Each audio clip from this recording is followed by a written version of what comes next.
is Adam Shaw. I'm American. Nobody's perfect. I started off life as a journalist. I worked for UPI in Africa, in Paris, in Rome. Then I went to the Washington Post during the glorious years of the Washington Post when we got rid of Mr. Nixon. And then there wasn't much to do there, so I was a freelance journalist. I wrote some screenplays. I wrote a book called Sound of Impact about the crash of TWA Flight 514 outside of Washington. So I know a little bit about crashes. And then I flew for a living. I'm a flight instructor. I'm an aerobatic airshow pilot. I've got almost 5,000 hours of flight time. Most of it's upside down.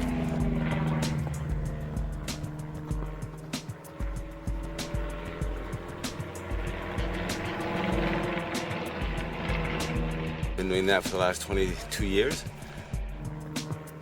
Teaching people how to fly upside down. So I know a little bit about airplanes. And when 9/11 happened, I lost my oldest friend in the whole world in the second airplane. And like a lot of people, I believed the official version for a while. And then I saw the footage of the towers coming down, and I saw them falling into their own footprint. And I said, something's wrong here. Very, very wrong. And then when I heard that Building 7 was pulled,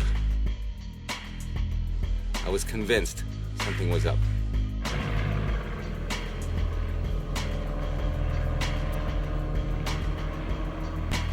What worries me a little bit about the official version of 9/11 is that for people who are really piss-poor student pilots, to be able to get in the cockpit of big jets and fly them as accurately as they were flown, at close to VNE, at close to max speed, and be able to hit the trade towers.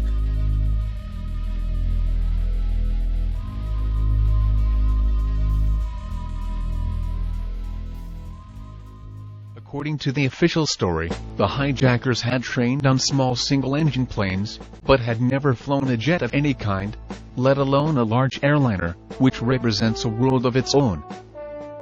Nonetheless, they performed high-speed banks, breathtaking descents, and extreme maneuvers that left the air controllers in absolute awe.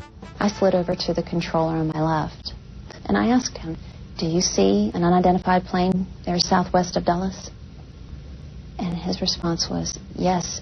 "Oh my gosh, yes.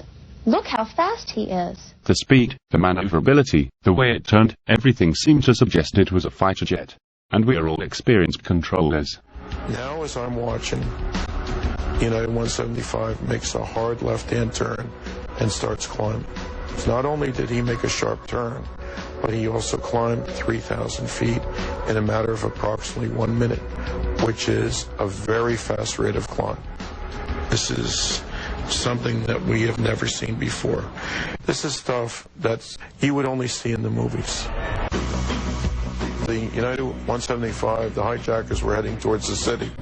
We were counting down the altitudes, and they were descending right at the end at 10,000 feet per minute.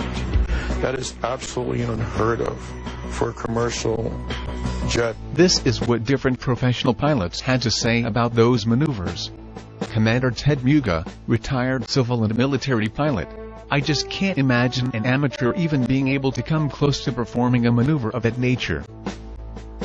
Commander Ralph Kolstad, retired fighter pilot, former air combat instructor. At the Pentagon, the pilot of the Boeing 757 did quite a feat of flying. "I have 6,000 hours of flight time on Boeing 757s and 767s, and could not have flown in the way the flight path was described." Captain Daniel Davis, former air defense officer and private pilot. "Going over the hill and highway, and crashing into the Pentagon right at the wall-ground interface, is nearly impossible for even a small slow single-engine airplane, and no way for a 757.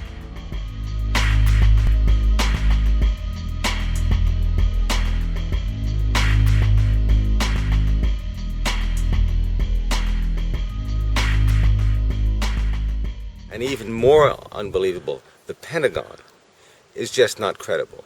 The Pentagon airplane is the most troubling, because coming in at the speed in which that supposed airplane came in ground effect, to not skip off the ground in ground effect is almost impossible. To be able to fly that curving, descending, high airspeed trajectory into a very low building with the airplane in ground effect for the last 3 or 4 seconds, you have to be Chuck Yeager to fly that trajectory. And those guys were not Chuck Yeager.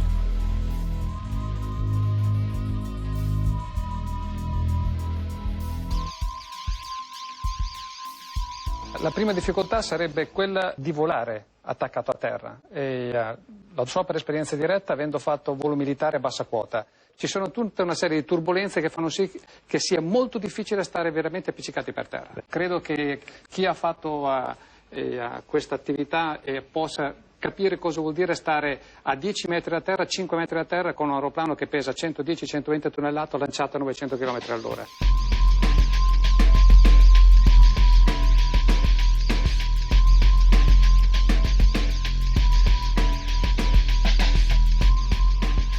I flew the 2 actual aircraft which were involved in 9/11, the flight number 175 and flight 93, the 757 that allegedly went down at Shanksville, and flight 175 is the aircraft that's alleged to have hit the South Tower.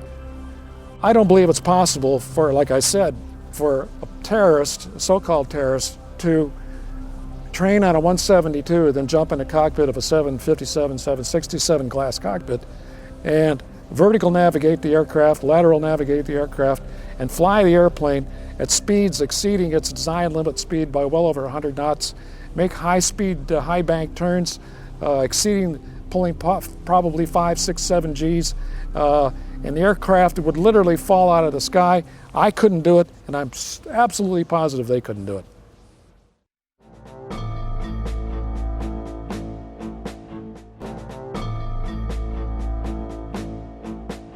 And that was this cushion of air that doesn't allow a jet to land when they're traveling at 20 feet at 400 knots. It's called ground effect, and it's most pronounced in aircraft with what's called a low wing loading. A low wing loading means a large airplane with a big wing. Highly wing-loaded planes, for instance, fighter aircraft, and these, of course, can approach the ground at very, very high speeds because they're designed to do that. But in Boeing 757, you can't do... I challenge any pilot anywhere. Give him a Boeing 757, tell him to do 400 knots 20 feet above the ground for half a mile. Can't do. It's aerodynamically impossible. October 24th, 2000. The Pentagon conducts the first of 2 training exercises called Moscow, which simulate a Boeing 757 crashing into the building.